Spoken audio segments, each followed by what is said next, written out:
Research for All, the Role of Public Engagement in Changing Times, by Dr. Kenneth Skeldon. I will say a few words about Dr. Skeldon. He began his academic career as a research fellow at the University of Glasgow, working in the fields of gravitational wave astronomy, optical instrumentation, and medical physics. Following a UK NESTA fellowship in 2005, he moved into public engagement, and for 8 years he led the University of Aberdeen's public engagement, festivals, and events strategy. Dr. Skeldon is also an award-winning science communicator and has worked in the science center and museum sector.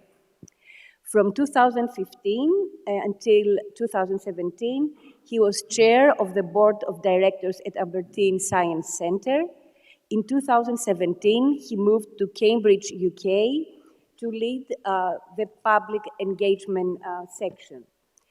In 2021, he took up his current position at the University of Glasgow, where, among other things, he leads the Glasgow Open Lab, an initiative of the CIVS European University Alliance, and there he has a role that it's especially important for him as he's very enthusiastic about the European collaboration and cross-sectional sharing.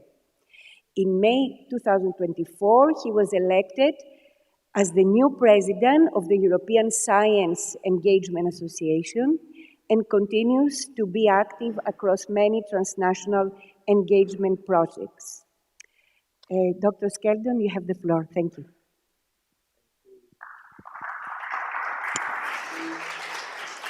Thanks very much, Philia. So good morning, everyone. It's a great privilege to be here and give what might be a slightly different talk, perhaps, at the conference, but thank you for coming with me on this journey. I've opted not to speak from the podium, so hopefully the technology will work. If not, I might end up back up there. But I felt this was more conducive to the kind of public engagement narrative that I'm going to be talking about. So I'm here, I've got kind of three hats. So University of Glasgow, where my day job is. The CIVS European University Alliance that Philia mentioned, where I lead a lot of activities that bring researchers together with different communities. And then UC, the European Science Engagement Association, which I'll talk a little bit more about later. So, I've divided my talk into these broad areas, 5 of them. I won't read them out, but this is how I thought to structure it.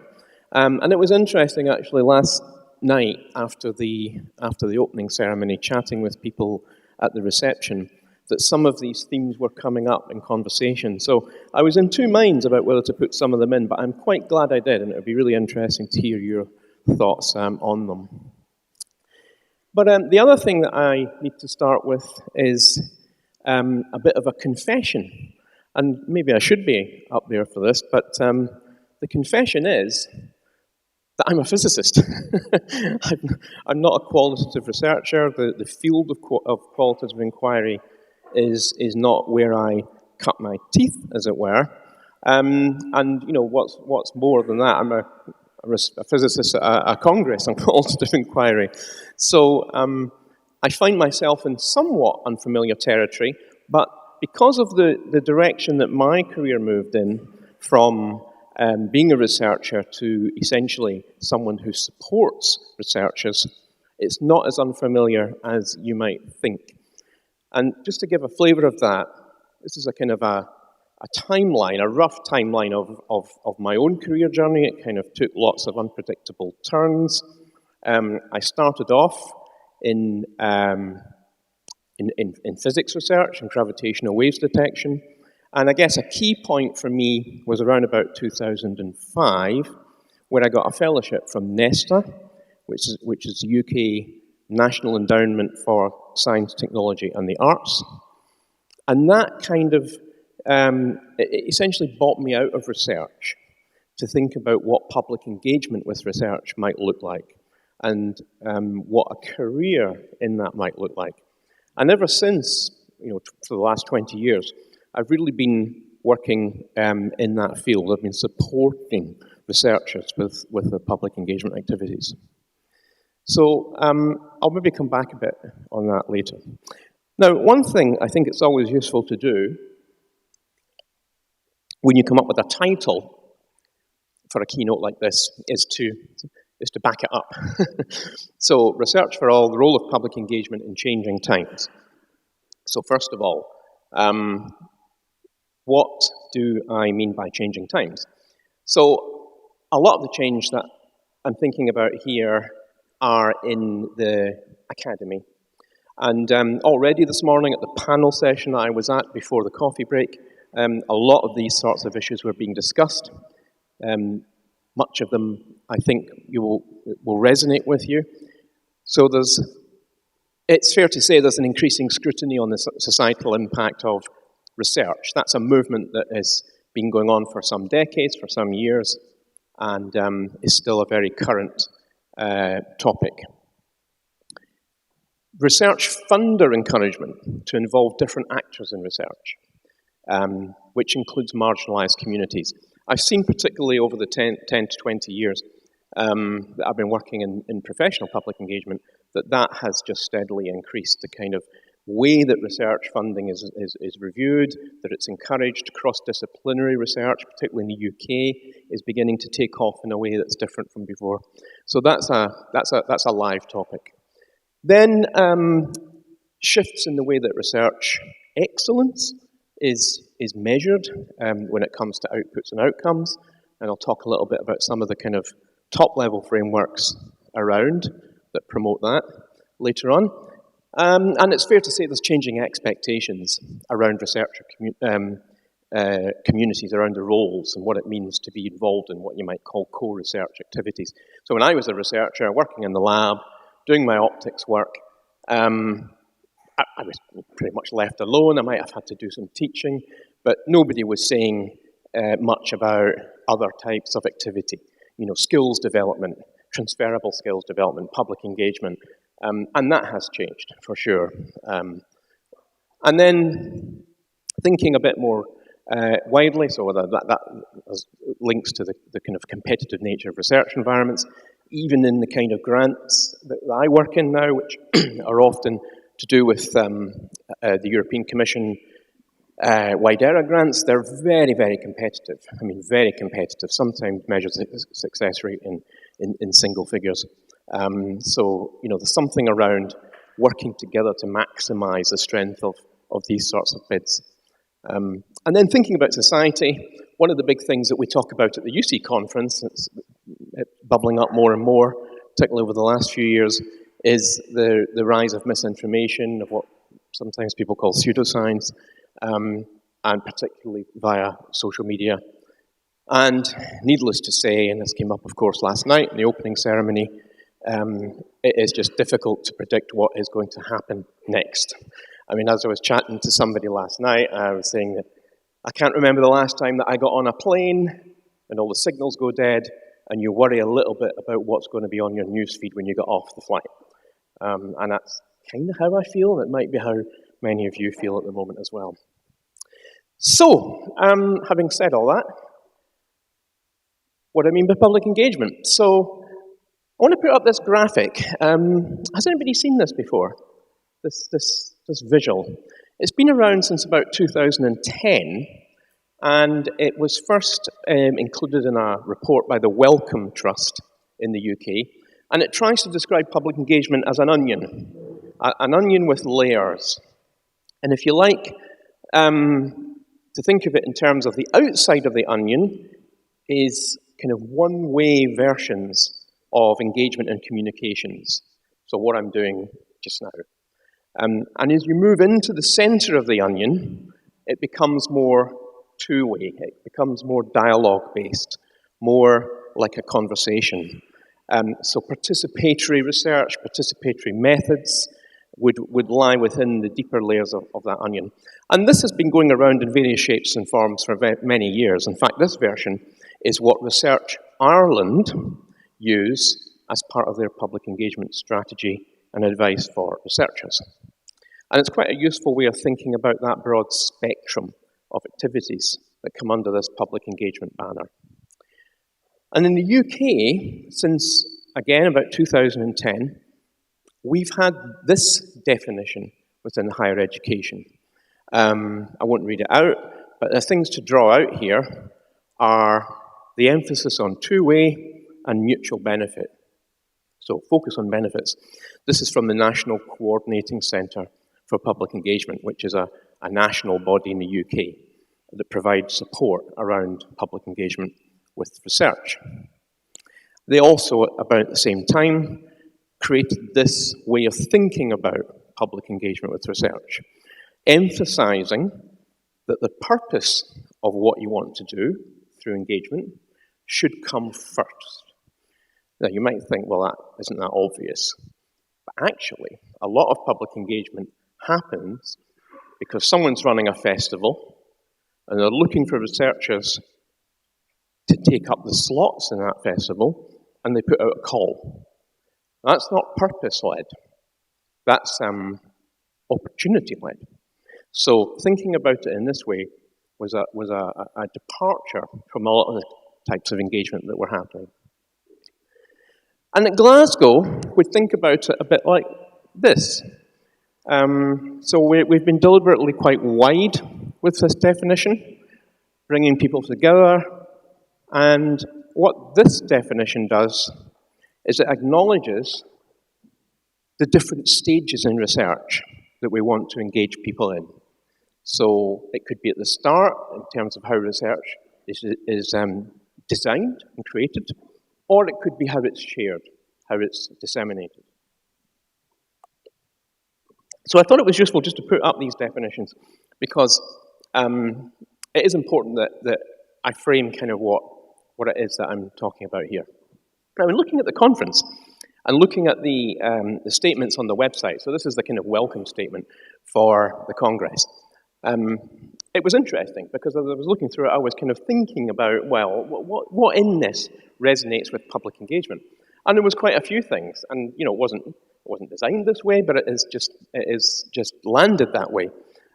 So these are different extracts from the piece that was written. I don't know, Philly, whether it was you that wrote this or whether it was your team or others, but there's lots of synergy there between the kind of narrative around qualitative inquiry and public engagement.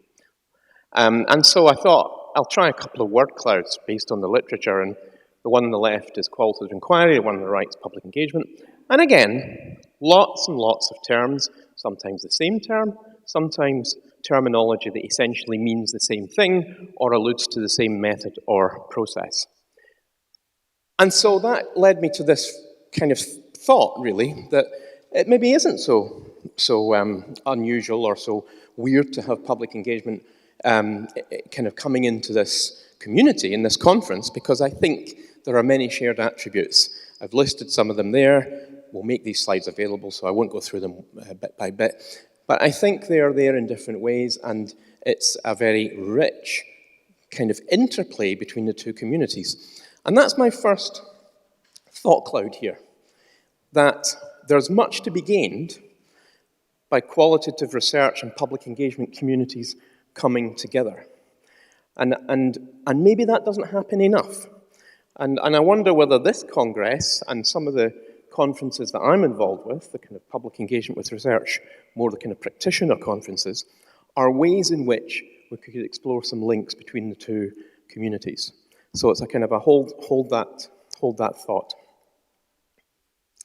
So I thought it would be interesting just to reflect a little bit on Europe's changing public engagement with research scene, because a lot of what's happening nationally with different funders is kind of being echoed in Europe. Sometimes one leads the other. But it's important for context. And so the first thing to say is that this is building on a very rich history of research and practice. And when I say history, I mean modern history, so past 100 years or so. And there's lots of pioneering work that was done in the space, particularly of participatory research, what it means to have research that is meaningful for society.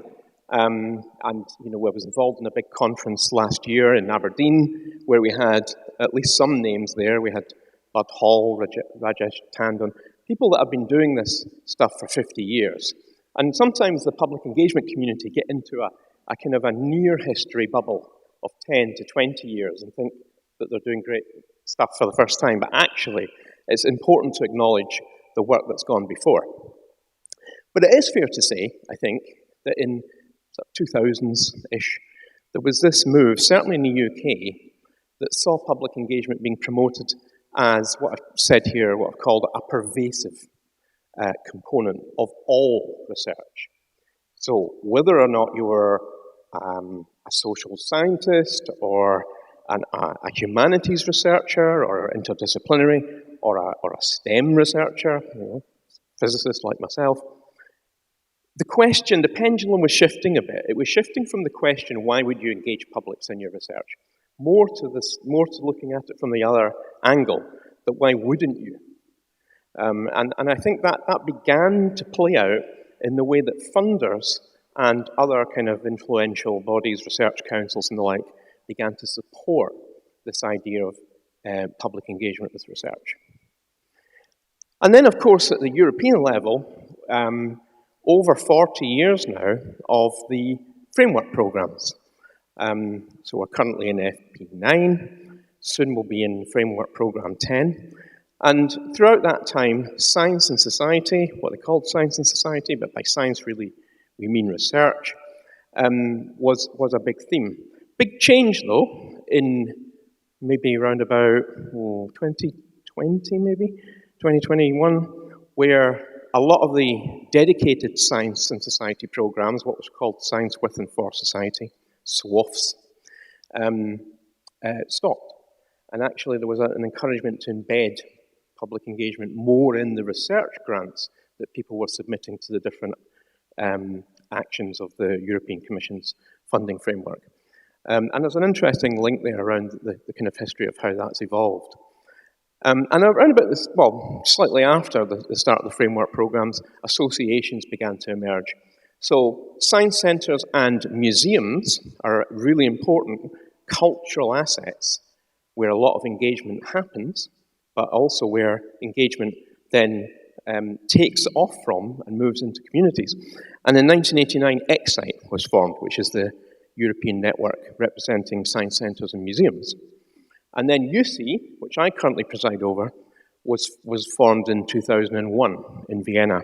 And that was filling the gap that wasn't science centres and museums, but was all the other things that was happening, particularly the rise in science festivals.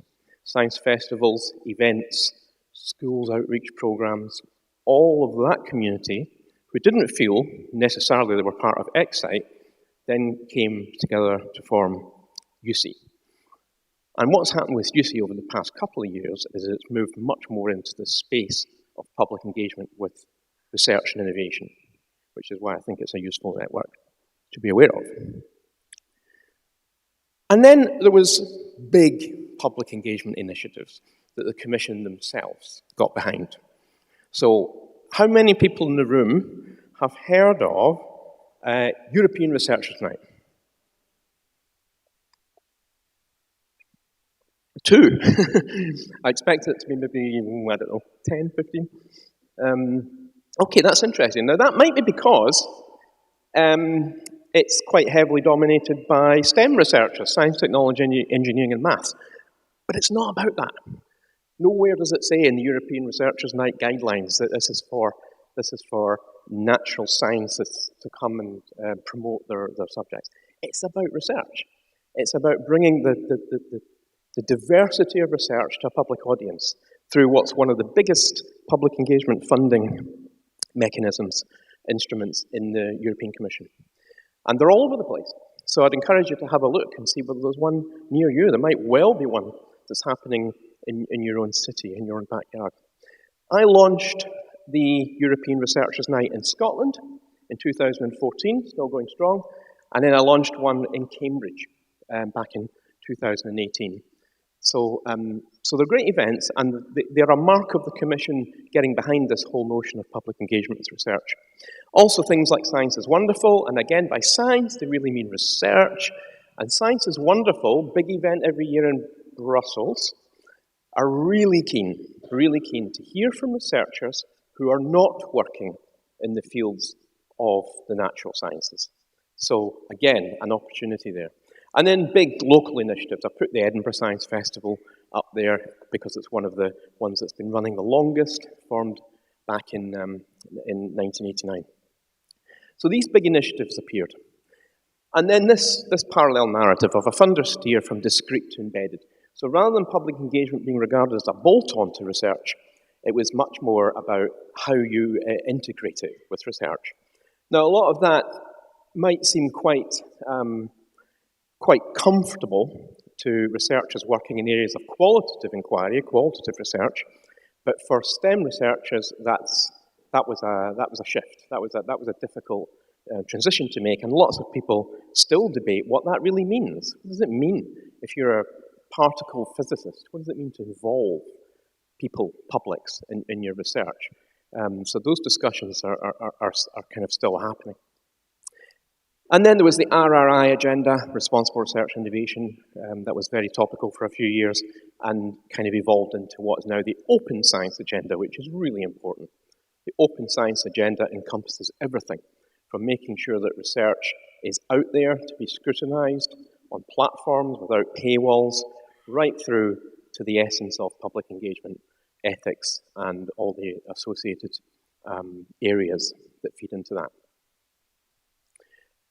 Not too many more of these, but I think it's worth pointing out that this UNESCO framework is quite young. It was produced in 2021. So 194 countries came together and adopted a set of recommendations, a framework essentially, around what it means to practice open research, or open science as they call it. And then the European research area. How does one European country work with another? How do they work with their partners? And how do they do that in a way that kind of replaces, I don't know, maybe competitiveness with collaboration, the spirit of collaboration and working across boundaries? So a lot's going on in the European research area, and some of that is to do with trust in science. So it does have parts that link out into public engagement. And the European Research Council. I don't know if anyone in the room is lucky enough to have a European research grant. These were always considered the kind of gold standard, prestigious grants that were so difficult to get. Success rates measured in single digits. And for the first time in 2024, they had a public engagement with research award, a prize. And so that was a symbol, that was a kind of a proxy for some of the way that the thinking is moving at that kind of European funder level.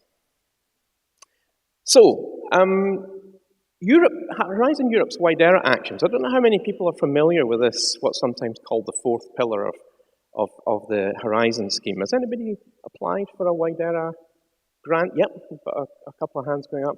So this has been a real eye-opener to me because there are a wealth of opportunities in that space, and many of them benefit from bringing together the expertise of this community, but also with public engagement communities, perhaps influencers, NGOs, and it's a really interesting thing to have a look at, actually, to see what's out there and what might come from it.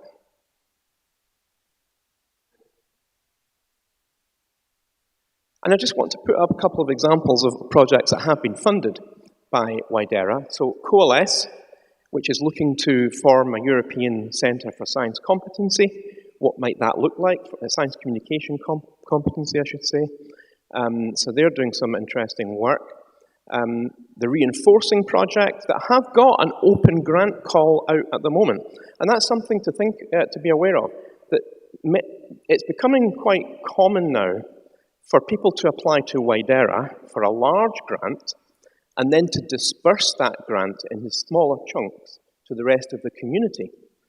And so by knowing about some of these key projects in Widera, you then gain access to some of these smaller grants. It can be typically 10, 20, 30, maybe up to 50,000 euros. So there's an open call there on responsible security at the moment through reinforcing. And the last one that I'm going to show is Inspiring Era, which is about the European research area.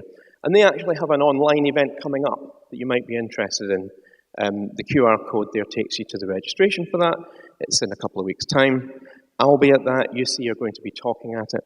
But it's about essentially engaging citizens with research, with science, and bringing in some stories from some key people in the field. So Alan Irwin, for anybody who knows Alan, from Copenhagen, he'll be on that panel as well. So a lot going on, and I guess my second thought cloud here is, are there projects, funding bids, initiatives that are being missed, potentially, by the communities of public engagement and qualitative research, qualitative inquiry, not coming together? So would that produce some interesting new pathways forward? And just in the lead up to the conference, Philly and myself were part of a little group discussing a bid within Widera.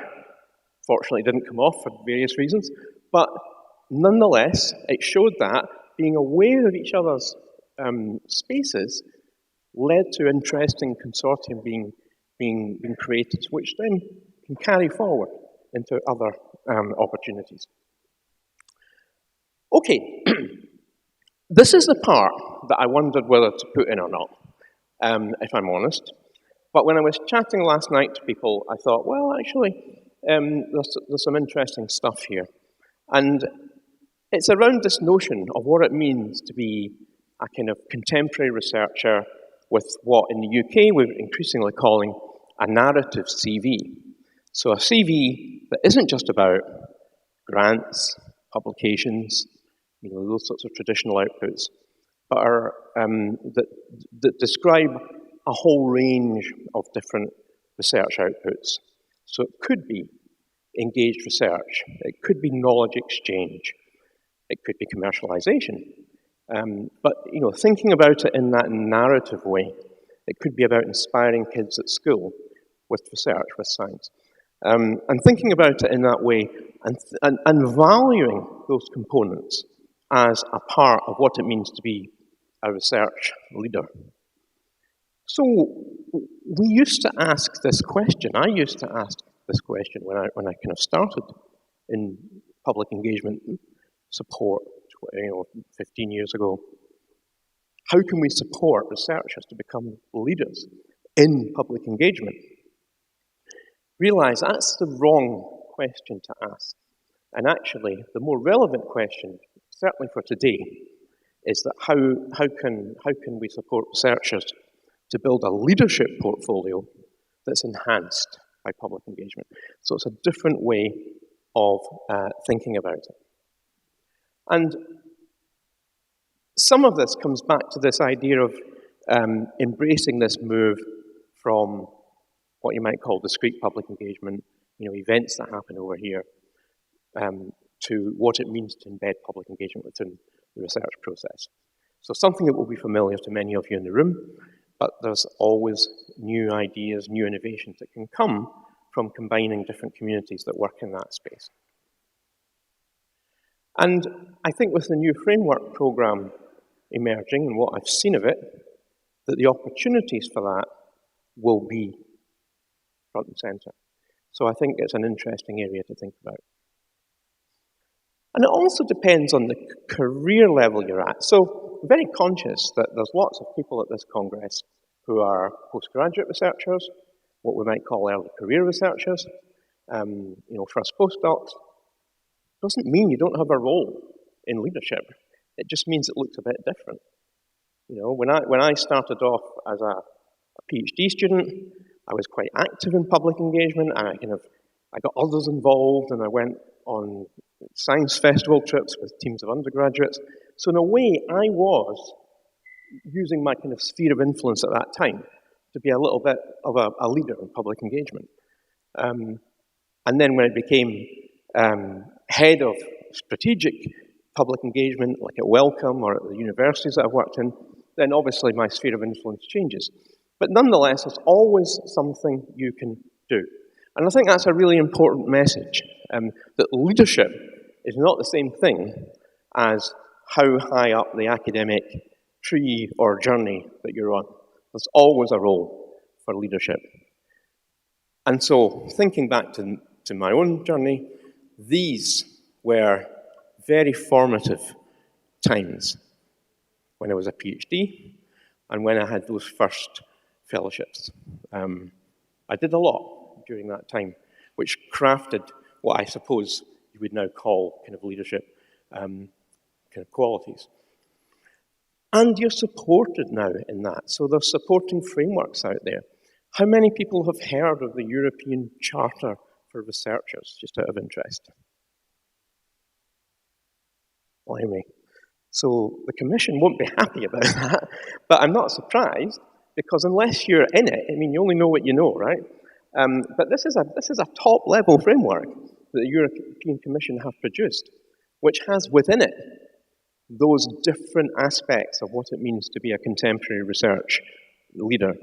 And it includes things like public engagement, ethics, responsible research, innovation. It's all in there. And so being aware of it means that when you go for that job interview, or you maybe some of you might go and apply for a job in the European Commission, you have got that sectoral context. You've got some knowledge of it, some familiarity of it. So there's a little link there if you want to read a little bit about that. And then there's this. How many people have come across COARA, just out of interest? Or DORA, the San Francisco Declaration? Does that mean anything? So these are very top-level frameworks. San Francisco Declaration, quite old now, at least a decade. COARA, a bit more recent. This is all about the move from traditional research outputs, like grants, publications, to that narrative approach, where lots of different types of research output are recognized and valued. And that includes things like performances, exhibitions, events, things that previously would not really have been considered within the kind of research output space are now actively being, the frameworks are imploring a change in the way that those are valued. Now, systemically, there are some processes that need to catch up, but that's a really important shift in the way that research is being assessed or is being valued.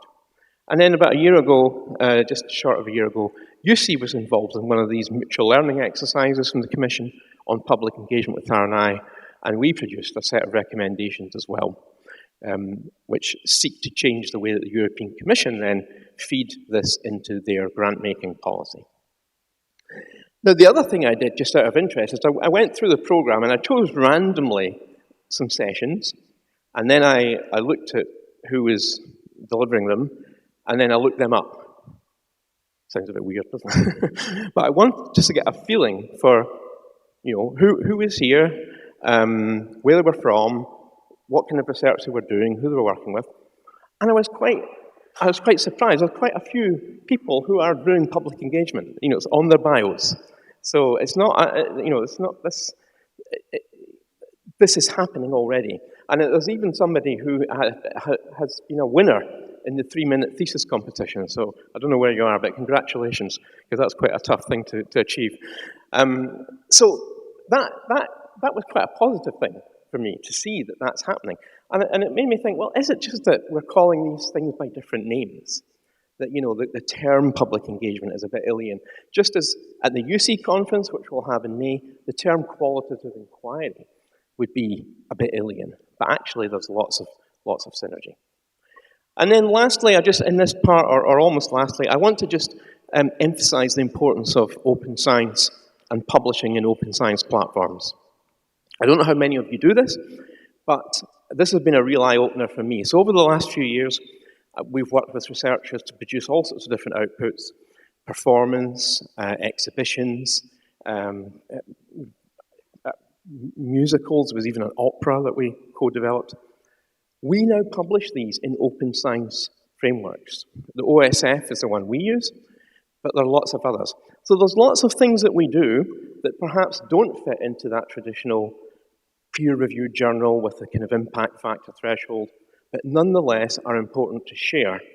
And so open science platforms like OSF, which are totally free to use, link into your ORCID IDs, all that kind of stuff, are there to be exploited. And so I would really, if anybody is, maybe some of you are doing this, but if you're not, have a think about this.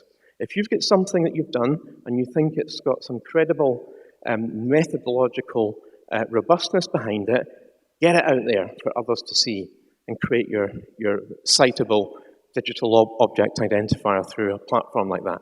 So we did it for a thing called Research Firsts, which was an exhibition we did at Glasgow. And we created a DOI. People can go and look at what we did. If they want, they can replicate the idea and do it themselves. So really important.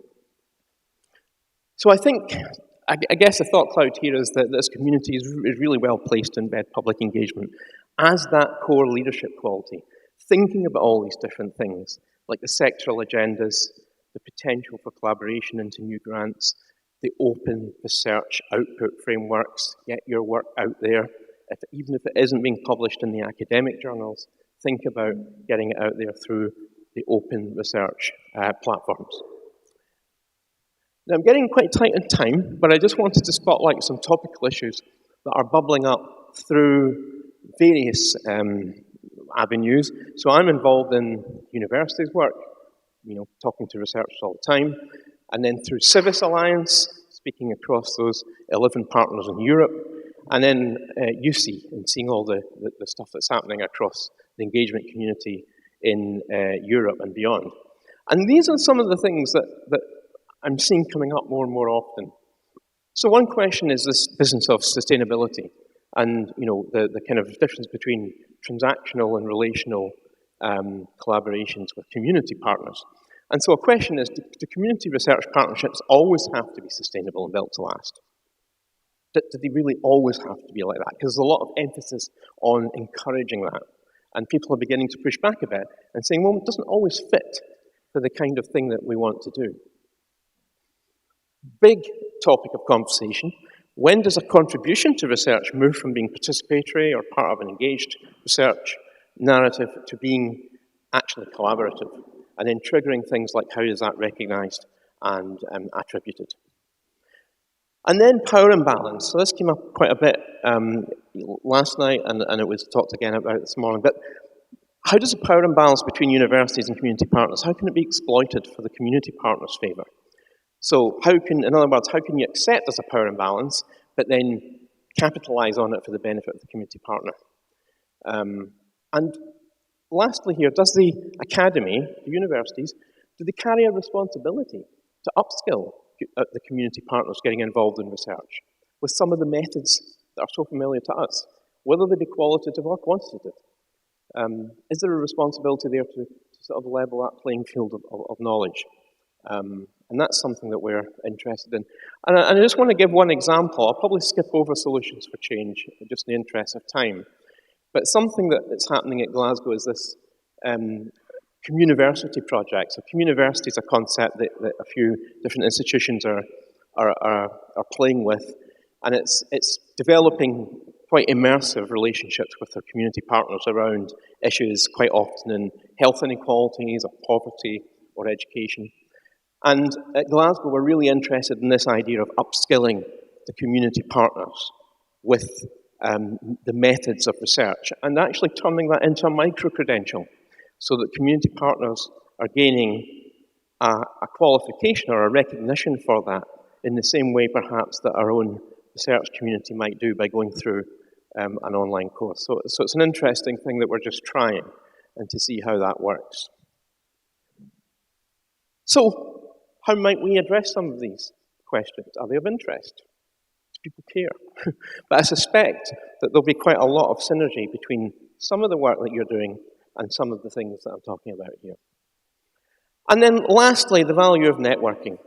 And I think this is really important. And, that's a place where I work in Glasgow. It's a new build, and it contains lots of different disciplines all working together. And we often use this cliche that, you don't know what you don't know. Everybody has a knowledge boundary, and unless you actively try and move outside that boundary, that's it. You don't know what you don't know. And so European Science Engagement Association is one network. It would be remiss of me not to mention it. My fellow board members would not be very happy. But I mention it because the mission and values resonate quite strongly, actually, with the kind of mission and values of the areas of qualitative inquiry. We have members all over Europe. And what I want to particularly draw attention to is that we have a conference coming up in Luxembourg in May. And then next year, we're in Glasgow. So if anybody would like to check that out, if you think it's a conference that you might be interested in, and even if Luxembourg's a bit too soon, maybe have a think about coming to sunny Glasgow next May. So I want to mention that there's a Luxembourg conference in case anybody wants to look at it. Call for the registration is open just now. And also, as part of the projects that UC have been involved with, some of them funded by Widera, in fact most of them, we have produced a platform of activities and approaches from all our partners across Europe. So if you're doing something interesting, you can submit your project to that platform. It's a great resource. I had a look at it the other day, and there's stuff on there that's new, and I didn't know about it. I thought, oh, I didn't realize that they were doing that over in Belgium or wherever it might be. So really interested, and if you're interested in UC, that's a QR code for the network. But a disclaimer, there are other networks available, lots of them, not all as relevant as others, but networking in particular are really important. And I just want to shoehorn in this reference to the university alliances. How many people in the room are aware that their university is part of a university alliance, a European university alliance? We have 1, 2, I know you, I'm feeling 3, 4, 5, okay, about 5 or 6. These are all over Europe. There's about 600 universities now as part of an alliance. And the advantage of the alliances is that they bridge together lots of different disciplines, lots of different thought processes in education, in research, in community engagement. And if you're interested, the Civis network that Philia and I are part of have a couple of events coming up. And we warmly invite you to come to those. They're online, they're free, there's no obligation to speak or to contribute. You might just want to come and listen. But I think it's something definitely to point out. And I'll put the QR code. We'll make these slides available, won't we, Philia, so that people can see these links later. So, and that's my final word, my final cloud there, is that networking is, I think, an undervalued enabler for extending knowledge beyond boundaries, research radars being increased, and creating new opportunities. It's certainly been the case for me. And I'm hoping off the back of, the reason I'm here is because of a networking opportunity that came from a previous Civis event that Philia was part of, and I'm hoping off the back of this, there might be some things that happen that otherwise wouldn't have. So networking, never undervalue the power of networking, going beyond your comfort zones. So these are my conclusions. Considerable synergy between the fields of qualitative inquiry and public engagement with research. Love to talk to you over coffee or over the course of the conference. I'll be here for today and tomorrow. I think we do need to align and simplify language. I think language sometimes is a barrier.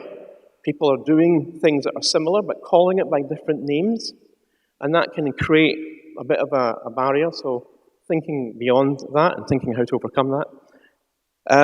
I think the public engagement community, the community that I spend a lot of time with, have a lot to benefit from being exposed to congresses like this. So let's think about how that might happen. Big potential to collaborate on projects. I would really hope that off the back of this, maybe some people in this room get together on a project and apply for a grant. How amazing would that be? It's not impossible. I've seen it happen. It is doable. And then, a little bit more provocative, but might next year's conference actually bring together some of those public engagement practitioners with the research community and see what happens, maybe through a short program strand. Don't know if we're ready for that, but I thought I would throw it in there just as a slightly provocative last point. So I will put in some resources here. I'm not going to go through them, but you can read them later. But that's me. So let's strive for better together. And thank you very much for listening. Thank you for the invitation.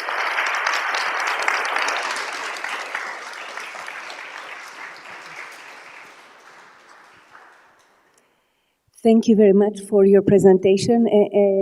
I do believe myself also that bringing together public engagement research and qualitative research can be mutually enriching and open new ways of research. I don't know if there are any questions. Yes.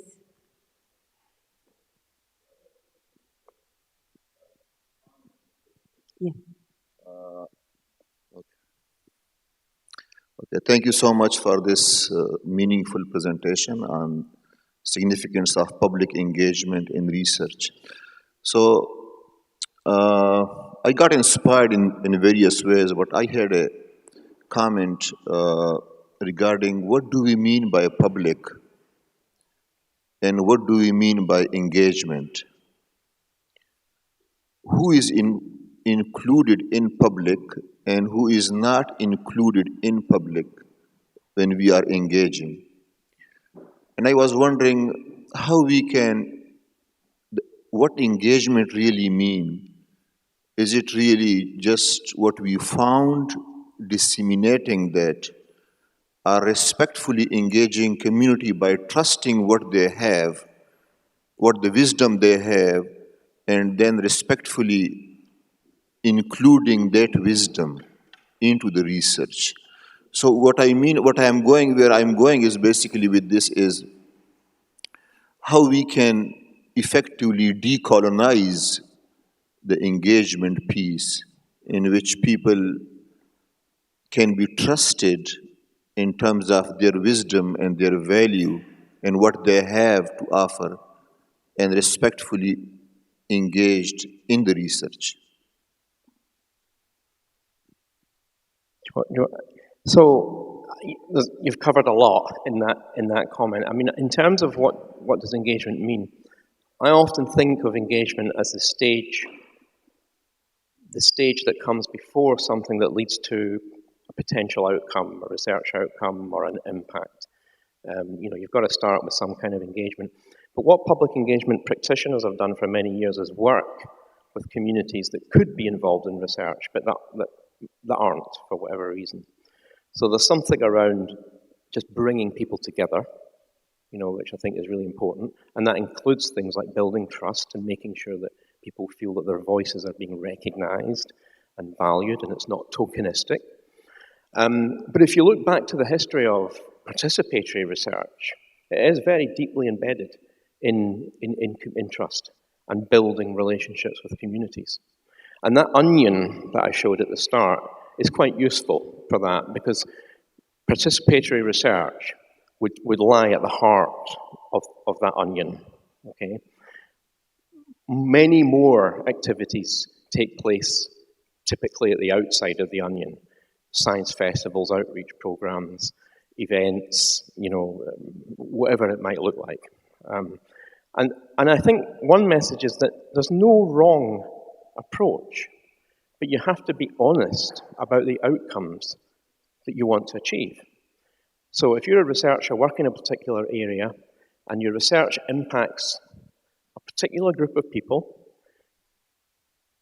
then how you involve them in your research to help produce the outcomes, that's you're being honest about that. That's something that it could be really important to do. Perhaps the outputs of the research would be weaker for not involving those communities. But if I want to give a science show at a festival that I'm invited to next week, why not?